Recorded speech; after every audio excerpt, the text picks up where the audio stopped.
Yo, what is up guys? Christian here with a little grammar explanation for you guys to review and to remember some aspects about the grammar. So today we're going to be talking about passive voice, alright?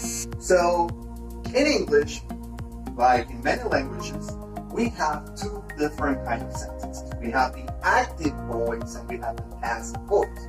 An active voice sentence that are those sentences that are centered in the active subject. That is to say, the person or the thing who performs the action. So we have an example here of an active voice sentence. Laura writes a book. Alright? So we have the subject is Laura, and Laura is the one that is doing the action. Laura is writing a book. Alright?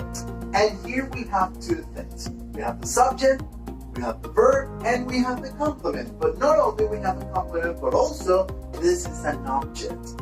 And the object is the one person or thing that receives that action. Alright?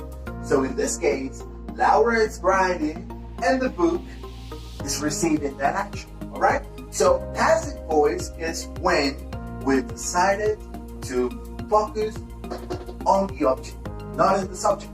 Alright? So when do we use passive voice? Well, there are many situations in which we can use passive voice. One of those situations is, for example, I don't know who did the action. Alright? So for example, I have my cell phone. My cell phone was on the table. And from out of nowhere, I went out, and when I came back, my cell phone was broken. Alright? So I don't know who did it. Alright, so that's one of the situations. Another situation, I don't want to say who did the action. Alright? So, for example, I do know who broke my cell phone, but I don't want to snitch it out. Alright? So I just mentioned who is the subject who performed the action. And the third one is, for example, I want to center in the object and not in the subject, because for me it's more important that object than the subject. Alright? So those are some situations. This is something very, very used in English. So let's see how it works. So I told you guys that Laura writes a book. We have a subject and we have an object. Right? We write, that's the verb. What grammar tense is this one? Yes, you got it. Simple present. Alright? So how are we going to do this? Passive voice, pretty simple. I start with the object, because the object is going to be the most important part of the sentence. And then I'm going to use to be, alright, and the verb in past participle.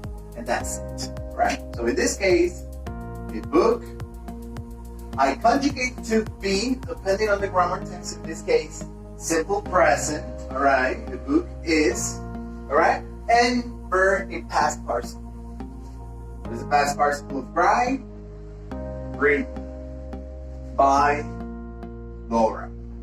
Remember that this part is optional. You didn't need to say it.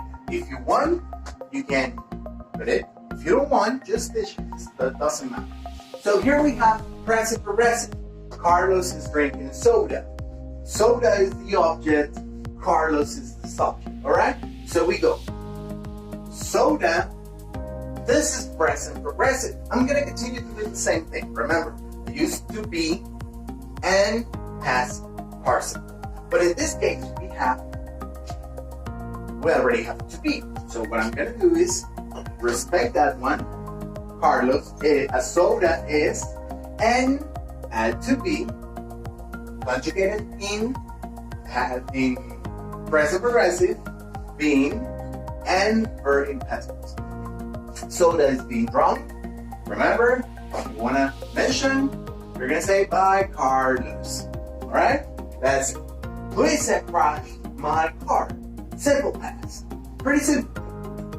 My car, so to be in past, was. Crashed in past participle, we have the same. This is a regular verb, crashed by Luisa. And I'm pretty sure you can notice how different it is to say, Luisa crashed my car and my car was crashed. I mean, the intention is completely different, right? Here we have another one. The lion was chasing the zebra. This one is past progressive. So, object, zebra was being, remember, I respect the grammar tense, so I continue in past progressive, but I need to add to be, alright? So that's why we have was being. And past person, chase. Sarah was being chased by the lion if it is necessary, right? I have pet a bird. You have pet a bird, alright? That's real. I did it 2 years ago. So, a bird, so what is this? Present perfect, right? So I continue in present perfect.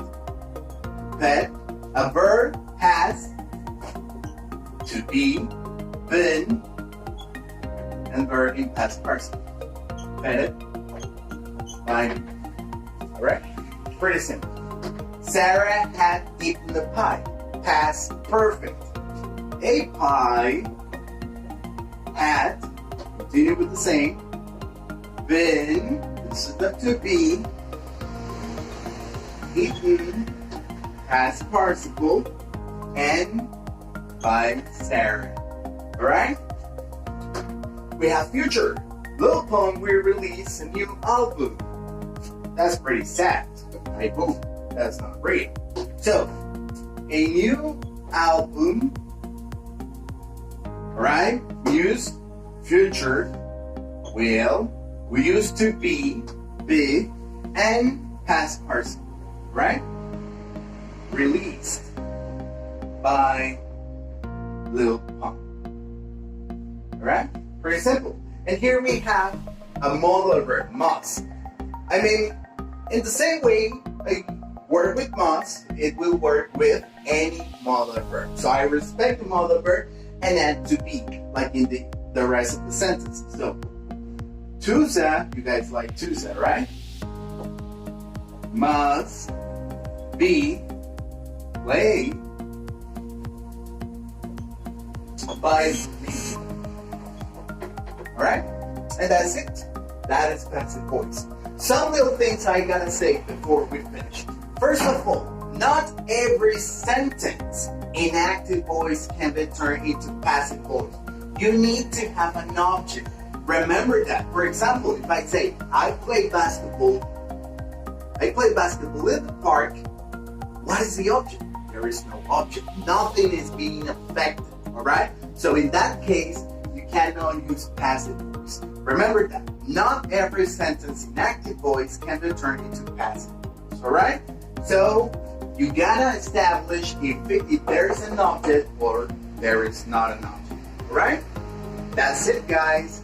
Have a nice one. Wash your hands. Don't forget we're in quarantine, so stay at home and stay safe. Have a good one.